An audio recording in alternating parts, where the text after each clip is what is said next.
nosso The Resenha está no ar para você, começando mais um vídeo aqui no nosso canal no YouTube. Para você que está em casa aí, seja bem-vindo. Não esquece, tá? Já deixa aqui o like, tá bom? É para começar o vídeo bem animado. Começamos no estilo hoje. Deixa eu tirar aqui meu óculos, né? Deixa eu ver se chega no estilo hoje. Eu tô bonito hoje, né? Mas vamos lá. Temos que começar nossa entrevista, que hoje nosso convidado é super top, viu? Vocês vão gostar demais. Vamos lá. O nosso convidado de hoje, ele é baterista de uma das maiores bandas de rock do Brasil, né? O Traje a Rigor. O nosso convidado, ele também é um dos maiores bateristas, ou se não o maior do Brasil, quando se fala de bateristas. O convidado é ele, Bacalhau, grande Bacalhau. E aí, pessoal, tudo bem? Fala, Juan. É nóis, Bacalhau. Obrigado por ter participado aqui. Seja bem-vindo ao nosso The Resenha, cara. Massa, cara. Eu que agradeço o convite aí. Valeu. Legal estar aqui com vocês. E antes de começar tudo, eu tenho que perguntar, né? Até porque eu, assim, a princípio eu acho um pouco estranho o teu apelido, Bacalhau, né? Aqui no Nordeste, a gente até costuma brincar com, né? Mas de onde veio o teu apelido Bacalhau? De onde é que surgiu? Cara, meu apelido, eu tenho ele desde os 11 anos de idade. Eu recebi esse apelido no Colégio Dom Bosco, em Brasília, onde eu fazia o primeiro grau.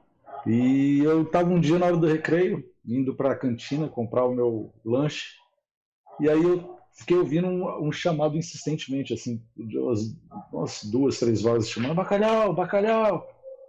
E como eu ainda não era continuei andando tranquilamente. E aí, de repente, com aquela chamada insistente, aí eu olhei para trás, eram 3 amigos meus. Era o Badalhoca, o Zeca e o Marcelo de Paula. E eles estavam me chamando de Bacalhau. E eu fiquei puto, cara. O problema foi esse. Quando você fica zangado, o apelido pega na hora, né? E eu não sei por que desse apelido, cara. Não faço a menor ideia. Eu me encontrei com o Zeca. Ó, esse apelido eu ganhei, nossa, desde 81, 82. Eu encontrei com o Zeca, tipo, 10 anos depois, em 92, no Hollywood Rock. Eu falei, cara, por que você fez isso, cara? Por que você me deu esse apelido? Ele virou pra mim e falou, cara, você imagina que eu lembro o porquê? Nem lembro. E aí ficou essa, cara. Vai ficar sempre esse mistério, por que Bacalhau? Mas ficou legal, ficou até um nome artístico pra você. É, pegou. Quando fala bacalhau, eu nem lembro mais do peixe, cara. Acaba sempre se assemelhando a você. A galera tá lá no mercado, quanto é o bacalhau? Quanto eu tô me vendendo, né? É. Mas vamos lá. Bacalhau, quando é que você começa a tocar bateria? Eu tava vendo aqui, você, como eu falei no início da entrevista, é um dos maiores, né? Ou se não o maior baterista do Brasil. Você que já gravou aí com The Missions, né? Uma banda inglesa. Gravou também com Gabriel o Pensador, entre outras bandas que são renomadíssimas aí em todo o Brasil, no mundo. Quando é que você entra nesse negócio de bateria? Quando é que chega a música pra você? Cara, eu sou de Brasília, entende? Nasci em Brasília, eu sou de 71, sou da primeira geração lá do Distrito Federal. E, cara, eu sempre gostei de música desde pequeno. Meu primeiro disco que eu ganhei, quem me deu foi minha mãe, cara. Foi o É Proibido Fumar do Roberto Carlos. Eu adorava, cara, aquele disco, e adorava o Calhambeque, né? Eu tinha 6 anos, cara. Então, naturalmente, o moleque vai gostar mais dessa música. E, cara, eu pirava com aquele disco, né? E todo dia eu não tinha vitrola em casa, tinha um vizinho meu que tinha. E aí a gente combinava. Todo dia eu acordava, tomava café da manhã, pegava o disco, saía da minha casa assim, andava pela calçada, ele era vizinho de muro, né? Ele já estava me esperando na porta, eu colocava o toca-disco na vitrola e a gente ficava ouvindo o disco a manhã inteira. E sempre gostei de música. Minha mãe e meu pai sempre, apesar de não serem músicos, eles sempre gostaram muito de música, sempre ouviram tudo, assim, sabe? Muito da cultura musical inicial, quem me deu foi minha mãe e meu pai. Minha mãe ouvia, cara, de tudo mesmo, assim, música brasileira, música Kraftwerk, cara, que é uma banda icônica alemã de música eletrônica. Quem me mostrou foi minha mãe, sabe? O primeiro disco de rock que minha mãe deu para mim e para o meu irmão mais velho, que era músico, ele era baixista, Inclusive, o primeiro instrumento que eu queria tocar era baixo, por causa do meu irmão mais velho, Max. Esse disco que minha mãe me deu era o Led Zeppelin 4. Meu pai ouvia Alan Parsons Project, Pink Floyd, David Bowie. Minha mãe ouvia Beatles, Elis Regina, Kraftwerk. Então, assim, era uma riqueza musical em casa, assim, muito grande. E a gente sempre ouvia isso. E Brasília, cara, assim, naquela época, então, tinha muita pouca coisa para fazer. Ainda mais para molecada. Então a gente fazia o quê? Eu andava de bicicleta, ou ouvia música, e aí, naturalmente, todo mundo migrou para os instrumentos, né? Os irmãos mais velhos, era muito comum em Brasília os jovens terem algum instrumento, né? Então você sempre conhecia assim, fulano tem um irmão que tem uma guitarra, fulano tem uma bateria, o outro ali, o irmão de fulano tem uma banda. E isso foi muito assim natural e muito forte em Brasília. Todos os amigos tinham algum irmão que tinha uma banda, né? E aí eu mudei do Guará 2, que é a cidade satélite, que lá de Brasília, para o plano piloto. E quando eu mudei para lá, e eu fui para o Dom Bosco, eu conheci o Alf, o Beto, o Luí, o Paulo Maurício, que eram os primeiros amigos de infância, assim, né? Os grandes amigos. E aí a gente descobriu música juntos, assim, né? Eu era muito próximo do Alf, né? Que tocou comigo no Vambora depois. E eles tinham um instrumento em casa, né? Meu irmão também tinha uma outra banda. Então, cara, isso foi muito, muito forte isso em Brasília. Então, com 11 anos eu já sabia, assim. Eu e o Alf, a gente tinha já banda imaginária, sabe? A gente vai fazer a banda tal. E aí ficava na sala de aula no Dom Bosco, desenhando no caderno palco, sabe? Imaginando como é que ia ser o show. Então, com 11 anos eu já sabia que ia ser músico. Só que eu queria ser inicialmente baixista, né? Depois que eu fui pra bateria.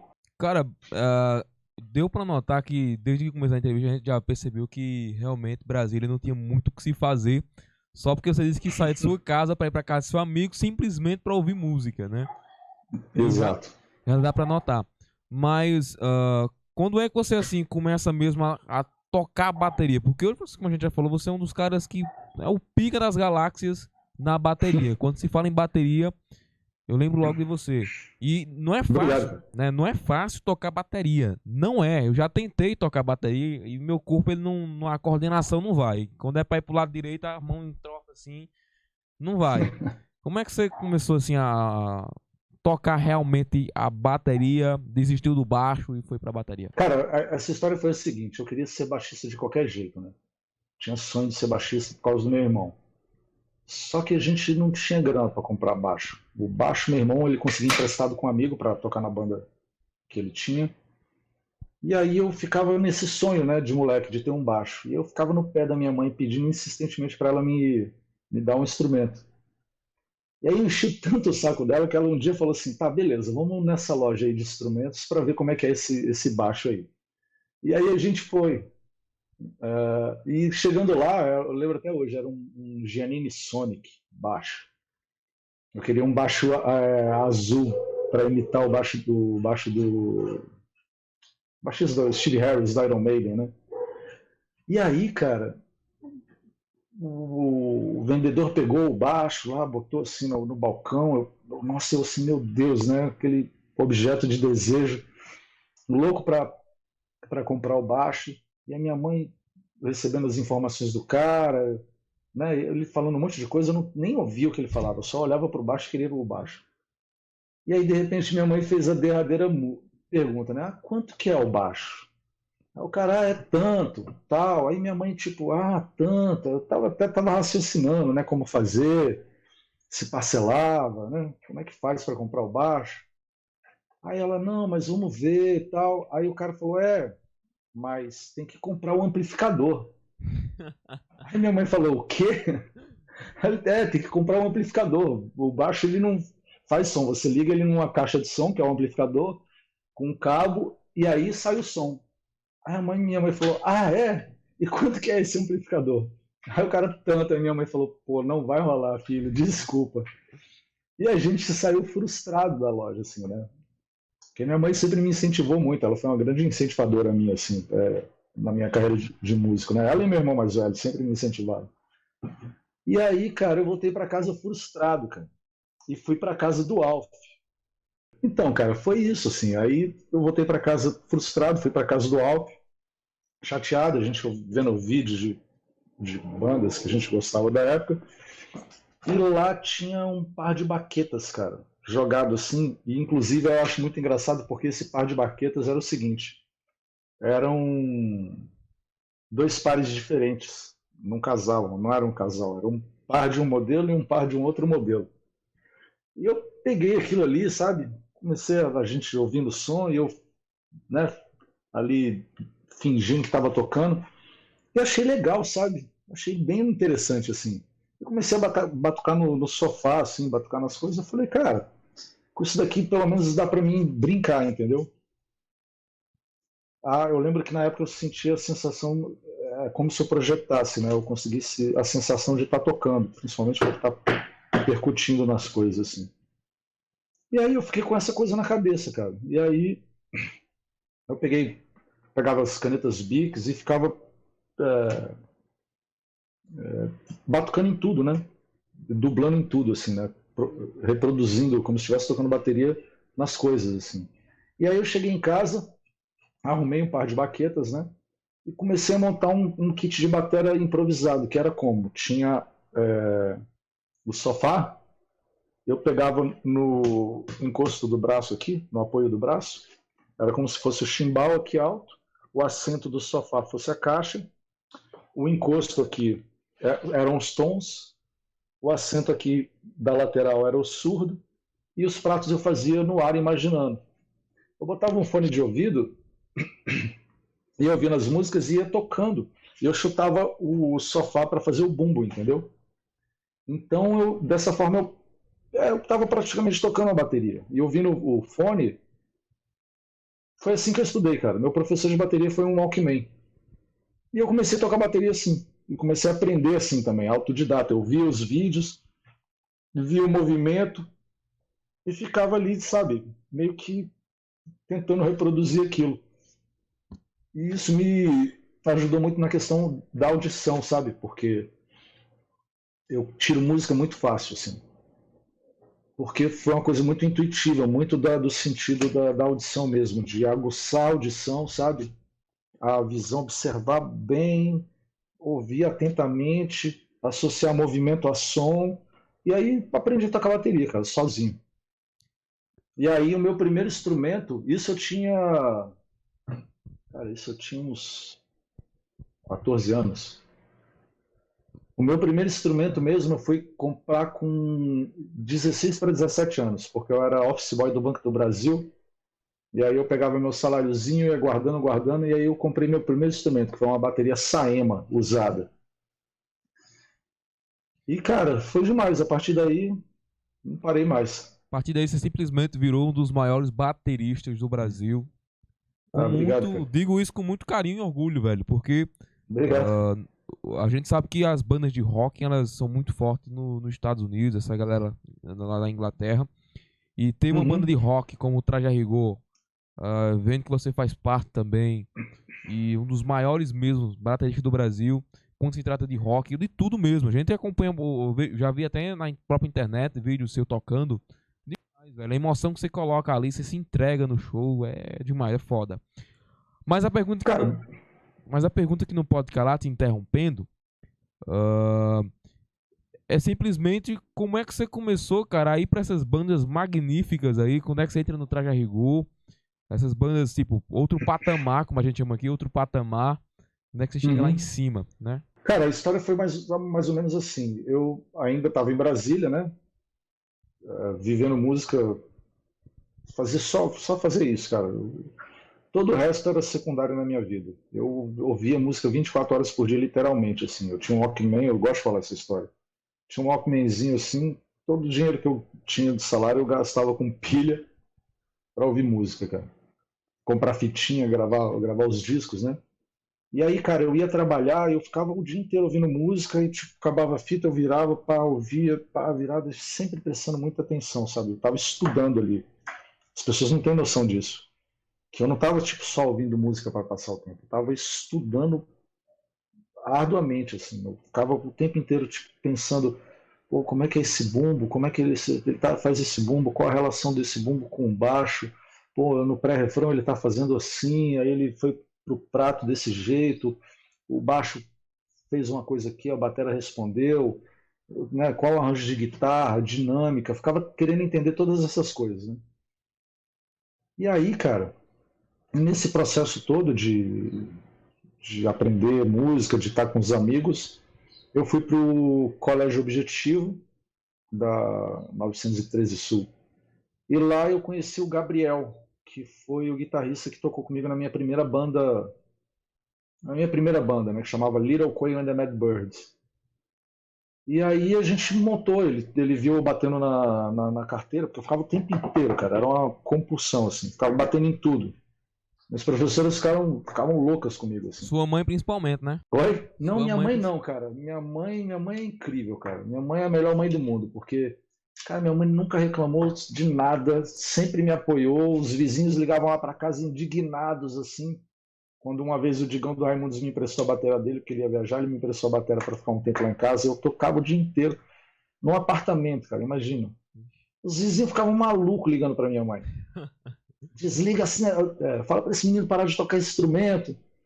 Aí minha mãe lá na cozinha, eu ouvi, falei assim, tá, desculpa, vou falar para ele tocar. Ela desligava assim, ela falou que ela, anos depois eu fiquei sabendo disso. Ela falou que ela desligava assim, ela nem saía da cozinha, continuava fazendo as coisas dela e deixava eu tocando lá, sabe? Então, cara, isso eu não posso reclamar assim, não. Mas aí eu conheci na sala de aula o Gabriel, e aí ele viu eu tocando, ele falou, você é baterista? Eu falei, sou. Ele falou, pô, você quer entrar para minha banda? Eu tô precisando de um baterista. Eu falei, quero, qual a banda? Ele, Little Queen and the Mad Birds. Aí ele falou, eu falei, pô, quais são as músicas? Aí ele me cantou 3 músicas, as 3 únicas que tinham no começo da banda, que era Grande Reunião, 16, Grande Reunião, 16, acho que sim, e 1, 2, 3, 4. E aí, cara, eu fui ensaiando com ele ali na sala de aula, na carteira e tal, e o primeiro ensaio foi na casa do Digão dos Raimundos. O Digão do Raimundos tinha uma banda chamada Filhos de Mengele. A gente ia assistir os ensaios e nos intervalos eles paravam um pouco, a gente assumia e tocava um pouco, né? Aí foi quando eu conheci o Zé Ovo também, que era o baixista da banda. E essa banda, cara, fechou um contrato em 1994 pela Banguela Records, que era a gravadora dos Titãs, com o Miranda, o produtor, né? Que foi depois jurado do Superstar, The Voice, né? Cadê Superstar? Enfim, famosos, esses programas aí de novos talentos. E aí a gente foi para São Paulo gravar o primeiro disco pela Banguela, né? Essa gravadora dos Titãs. E aí eu vim para São Paulo, cara, em 94. A gente ralou pra caramba, passei fome aqui em São Paulo, cara. E eu vim para São Paulo por causa disso, dessa minha primeira banda. Essa primeira banda a gente ficou juntos até 97. E aí eu saí da banda. E nesse meio tempo você lançando disco por uma grande gravadora, e aí teve o primeiro contato com os Titãs, né, que eram nossos ídolos, né, como todas as outras bandas dos anos 80, né, o Traje, Legião, Capital, Traje a Rigor, Legião Urbana, Ira, todas essas bandas, né, Paralamas, Barão Vermelho. E aí eu comecei a tocar, conhecer essas pessoas, né, e naturalmente as pessoas vão vendo você tocar, as pessoas gostavam, né, do meu jeito de tocar na bateria, né. E aí assim vai naturalmente, cara. Tem uma oportunidade, tinha a época da MTV, né, que tinham muitos especiais assim ao vivo, e a MTV, isso era muito bom dessa época da MTV, assim, sabe? Porque é uma coisa que não acontece hoje em dia e eu vejo que os artistas eles não buscam fazer muito isso, né? O pessoal do sertanejo até que faz mais, que é ficar se misturando para tocar junto, né? Mas a MTV proporcionava muito isso, assim, alguns shows, alguns especiais em que as bandas se juntavam e tocavam juntos. E aí eu tive a oportunidade de ir tocando com outras bandas e os caras gostavam muito. E foi assim, é um processo natural, né? Quando você está no meio, você acaba conhecendo as pessoas e as pessoas te percebem e acabam te convidando para projetos, assim. Demais, velho. Demais, demais. Como você falou, infelizmente eu realmente não vejo outros estilos de banda fazendo isso, né? Como se compartilhando como o sertanejo faz muito hoje em dia. Era bacana. Uhum. E daí você entra no Traje a Rigor, simplesmente uma das maiores bandas aí de rock do Brasil. E vai até o de noite, vai o Agora é Tarde. Primeiro, como é que você foi convidado pro Traje a Rigor? Foi o Roger? Foi alguém da banda que te chamou? Cara, a coisa rolou assim. Depois do Little Quail, eu saí do Little Quail até mais ou menos. Eu fiquei no Little Quail até 97, e aí teve incompatibilidades e eu acabei resolvendo sair da banda. E aí, nesse tempo, o Alf, que é aquele meu amigo que eu descobri, a gente descobriu músicas juntos, assim, nessa coisa de ser músico, né? Ele estava nos Estados Unidos e voltou para o Brasil. Ele estava fazendo o Berklee College of Music, né? Nos Estados, em Boston. Aí ele voltou para o Brasil, mais ou menos nessa época, e ele estava já com planos de montar uma banda, montar o Rumbora. Ele já tinha falado com o Beto, que é um amigo de infância também, e aí ele ficou sabendo da minha saída do Little Coi e falou, cara, agora é a hora da gente montar a banda, porque a gente sempre quis ter uma banda, desde moleque, né? Desde pequeno, quando a gente descobriu música juntos, a gente falou, a gente vai ter uma banda juntos. E aí ele falou, agora é a hora, Rumbora, o nome, inclusive o nome Rumbora vem disso, né? Pô, Rumbora, vamos montar nossa banda. E eu falei, beleza, vamos nessa. E aí eu saí de São Paulo, voltei para Brasília, cara, para montar o Rumbora. E aí a gente montou a banda, a gente fez toda uma estratégia de formação da banda, comprando equipamento, todo mundo com equipamento gringo, montamos um estúdio de ensaio, a gente ensaiava de domingo a domingo, horário comercial, entendeu? A gente se dedicou mesmo a coisa, assim. E aí, em um ano e 4 meses, a gente estava de volta para São Paulo, para gravar pela Matraca, é um selo da Trama Music, que era a gravadora do João Marcelo Bosco, né? Com o Miranda é, pilotando esse selo mais rock da Trama, né? E aí eu voltei para São Paulo para gravar o primeiro disco do Rumbora e gravamos 2 discos, né? O primeiro, inclusive, quem produziu foi o Bartolini, o primeiro e o segundo, né? Os 2 discos quem produziu foi o Bartolini, que foi o primeiro guitarrista do Traje, um puta produtor foda, assim, sabe? E a gente foi para Los Angeles, cara. A gente foi para Estados Unidos mixar o primeiro disco. A gente mixou no mesmo estúdio que o Nirvana mixou Nevermind, o Alice in Chains mixou Dirt, o Rage Against the Machine mixou o primeiro disco. Tem mais algumas outras bandas que fizeram trabalho naquele disco. Foi sensacional a experiência. E aí começou esse processo dentro do Rumbora. Nesse meio tempo, eu já comecei a receber os primeiros convites de ídolos, assim. O Branco Melo me chamou para gravar uma ópera de rock infantil, de músicas que ele tinha composto com o Ciro Pessoa, que também era o integrante do começo dos Titãs. Nessa oportunidade eu conheci o Cassim, que é um puta produtor, foda também. E aí eu também tive a oportunidade de gravar no disco solo do Herbert Viana, né? Nesse meio tempo. E aí o Bartolini conheceu o Herbert, né? E o Herbert acabou me chamando para gravar o disco, né? O Bartolini me chamou para gravar o disco, eu conheci o Herbert, e aí eu gravei aquela música que ele canta com a Cássia Eller, né? Chamada Mr. Scarecrow. E aí eu fui conhecendo essas pessoas, gravando com essas bandas. Nesse meio tempo também o The Mission veio para o Brasil e teve um problema com o baterista, que era uma banda que eu era muito fã, né? Eu sou fã ainda, né? Mas na época eu era muito fã. Sabia tudo, tocar todas as músicas. O Digão do Raimundo estava no 89, viu o produtor reclamando, né? Que ele estava com um problema com o baterista que não conseguiu embarcar, porque ele estava em Tóquio e teve problema com o passaporte dele. E aí o Digão sabia que eu era muito fã e que eu tocava todas as músicas. Ele me ligou e falou, cara, vai correndo pro Via Funchal porque The Mission tá lá sem baterista. E aí, tipo, ensaiamos a tarde inteira, passando o som, e à noite fiz o show. Inclusive eu vou fazer uma live no meu Instagram, quem quiser ver é @bacalhas. Eu vou fazer uma live que eu vou passar esse show, que eu tenho o DVD desse show, né? Eu vou passar esse show aí para as pessoas verem como é que rolou. E aí, cara, eu fui fazendo todas essas coisas, o Rumbora dando super certo, a gente em turnê, mas aí chegou uma hora que os caras começaram a encarar a banda de uma certa forma, que não era mais exatamente o que a gente havia combinado do começo, e aí eu não me encaixei nesse novo esquema, e eu pedi para sair. Falei, galera, então vou sair fora. E nesse meio tempo, cara, eu estava trabalhando numa fábrica de pratos de bateria chamada Orion.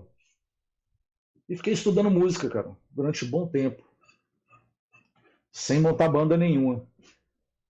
E aí um dia eu tô em casa, cara, o telefone toca e é o Rafael Ramos, produtor e dono da Deck Disc, né? E ele fala, Bacalhau, beleza? Eu falei, beleza, Rafa. E aí, tudo em cima, tudo em cima. Ele falou, cara, olha só, se o Roger chamasse você para tocar na banda, você aceitaria? Eu falei, o quê, cara? Você tá louco? Como assim, cara? Que horas? Aonde, cara? Que história é essa? Ele falou, cara, dá um tempo aí que eu acho que o Roger vai te ligar. Eu, caramba, velho, incrível, né? Porque eu sempre fui muito fã do Traje. Eu era tão fã, cara, que eu consigo lembrar lá em Brasília o local onde eu estava a primeira vez que eu vi o Traje. Eu estava no Dom Bosco, na hora do recreio, saí correndo ali depois que da cantina, né, que eu fiz o lanche, saí correndo para as quadras de futebol de salão, e aí eu tava com meu Walkman para variar, e aí começou a tocar Eu Me Amo, sacou? Cara, quando eu vi aquilo, eu falei, foi instantâneo, assim, bateu e valeu, sabe? Eu parei onde eu tava ali, que era no comecinho das quadras, assim, na escadaria, fiquei ouvindo, assim, porque eu queria que a música acabasse para o locutor falasse qual era a banda e o nome da música. Aí quando acabou, ele falou, esse foi o Traje a Rigor com Eu Me Amo. Eu falei, caralho, essa banda é demais. E aí fiquei com essa coisa na cabeça, né? Caramba, velho, o Roger vai me ligar e tal. E aí deu uns 2 dias, toca o telefone, eu atendi e era o Roger. Aí, Bacalhau, beleza? Aí, Bacalhau. Com aquela voz dele. E aí, Roger, beleza? Ele, pô, não tô pensando. Se eu chamar pra banda, você gostaria de entrar pra banda? Eu falei, caralho, Roger, se eu gostaria, você tá maluco, cara. Aonde que a gente. Onde é o primeiro ensaio, sabe? E ele falou, cara, o lance é o seguinte, a gente tá indo semana que vem pro Rio gravar o disco, não vai ter ensaio não, eu tô te mandando um CD aí com as guias da música, você vai ouvindo porque a gente vai entrar em estúdio e gravar. Eu falei, caralho, velho, porra, beleza, vamos nessa. Porra, desliguei o telefone, tipo, mega feliz, assim, cara, tipo, porra, tô no Traje a Rigor, sabe? Inacreditável, assim. Fiquei super feliz. Aí peguei o CD com ele, fiquei ouvindo assim, eu ouvi o que? Uns 3, 4 dias. Eu ouvindo, só via isso. Eu ouvia as guias das músicas. Aí a gente pegou um avião, foi para o Rio. Lá eu encontrei o Rafael, né, o Mingau, e o Sérgio Serra, que era o primeiro guitarrista o segundo guitarrista do Traje, né? Que o Bartolini saiu, ele entrou na gravação do Sexo. Puta guitarrista, né? Eu acho um gênio, assim. E aí, cara, a gente gravou um disco chamado Os Invisíveis. Foi o primeiro disco que eu gravei com o Traje. Foi o primeiro disco de inéditas depois de 9 anos. E foi incrível, cara, porque a gente não teve nenhum ensaio. A gente era entrar em estúdio e aquela urgência do rock and roll, assim, tipo, ouvia o guia e vamos lá, 3, 4 e ia pra cima. E, cara, eu acho, assim, o resultado desse disco muito legal, assim. Acho que foi um disco injustiçado pela mídia, porque estava dando atenção para um outro estilo de rock da época, né? Que o Traje estava meio que na contramão, porque o Traje, o Roger sempre foi fiel ao estilo dele, né? E aí a mídia não quis dar a devida atenção, mas é um disco que eu gosto muito, tenho um carinho muito grande. E aí, enfim, foi assim que eu entrei pro Traje, cara. E tô há 17 anos. Foi 2002. Tô há 18 anos na banda, cara. Já tá de Sou maior baterista. já. Oi? Já tá na maioridade no Traje a Rigor. Sim, eu já sou o baterista que está mais tempo na banda. E eu tenho que te perguntar isso, velho, porque eu acho que pra um baterista, pra uma banda, a vibe é outra. Acredito eu que antes de vocês serem chamados pra fazer o Agora é Tarde, né, que foi o primeiro programa do Danilo Gentili, a Hum. vibe era outra. Vocês faziam um show pra uma multidão de gente, uma galera, e do nada vocês estão trancados no estúdio, com a quantidade de plateia, com uma vibe praticamente diferente, vocês estão ali praticamente pra trilhar o programa. Como foi pra você sair dos praticamente assim, não sair por inteiro, mas se dedicar mais ao programa, né? Participar mais do Agora é Tarde, agora do De Noite. Cara, foi muito legal, porque o Traje já estava com uma agenda menor de shows por causa da escolha do Roger, porque ele já estava meio assim. Cara, muitas.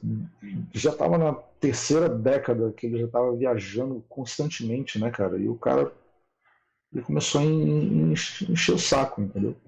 E como ele não pega avião, eram viagens muito longas às vezes, entendeu? Tipo, daqui para Brasília, daqui para Curitiba, daqui para Porto Alegre. Então a gente às vezes ficava 2 dias na estrada, 2, 3 dias nesse processo todo para fazer um show, entendeu? Porque tinha ida para a cidade, e aí, às vezes a gente fazia um esquema de ir na véspera do show, e aí viajava, parava, dormia, acordava no outro dia cedo, chegava, sabe? E isso aí foi cansando ele. E, e a gente estava com uma agenda já menor, mais reduzida, assim, né? E de repente o Roger ligou e falou assim: ó, galera, tá rolando o seguinte, o Danilo Gentili do CQC ligou para mim convidando a banda para ser a banda fixa do programa que vai ser um piloto de um talk show para TV Bandeirantes. Isso assim, a gente achou, nossa, que louco, né? Pô, interessante, vamos ver qual é, vamos lá gravar esse piloto. E foi muito legal, cara, porque a gente se identificou de cara assim com o Danilo e com o projeto. E gravamos o piloto, foi super legal, assim, sabe? A gente se divertiu com a situação toda, porque era outra dinâmica, né? Uma coisa é você ter uma banda com um repertório e você pega esse, vai para uma determinada cidade, tem a coisa da plateia que quer ir lá ver o show, e aí você sobe no palco e toca o repertório, tem a sequência das primeiras 3, 4 músicas do show, e aí você vai trocando essa energia com o público. É uma dinâmica completamente diferente. Na TV, não, a gente está servindo a um programa. Então, é um elemento dentro de todo um projeto, né? E aí tem esse outro lado, que, tipo assim, ao vivo, o show da banda, a gente até interage com o público, mas a gente interage pouco, porque o foco é tocar e as pessoas verem o show da banda. No programa, não. Como tem os outros quadros, as entrevistas, a gente pode interagir entre nós, com o público, com o convidado, então é uma dinâmica completamente diferente. E a gente gostou bastante, cara. A gente se adaptou, tanto que o programa é sucesso, né? Já está aí há 8 anos, é primeiro lugar de audiência. A gente ganhou, vocês estão vendo ali atrás, tem os troféus imprensa. Foram 6 troféus imprensa já. E a gente ganhou ano passado, vai receber esse ano também, mais, se eu não me engano. A gente vai receber, cara, enfim, deu super certo, cara. A gente se adaptou muito bem, todo o elenco, toda a equipe. Tanto que você vê assim que é aquela coisa, é uma química, né? Deu muito certo. É uma conjunção de coisas, assim, porque você viu que outras emissoras tentaram montar também talk shows e não surtiram o efeito que surte, né, o The Noite, né? Porque ali é mesmo assim, é um grupo de amigos, rola uma química, né? E o pessoal em casa sente isso, né? E se identifica. Então é muito legal, cara. A gente se amarra em tocar, cara. Em interagir, né? Em fazer as intervenções nas entrevistas. Então, assim, é bem legal, cara. A gente está super feliz, assim. Cara, olha só, quando eu comecei a trabalhar com a televisão, entrar nesse mundo, a primeira coisa que eu descobri foi assistindo vocês, né? Eu sou muito fã do The Noite. Quem me conhece sabe que esse programa aqui só existe por conta do The Noite, né? Assistia muito demais, mais mesmo vocês.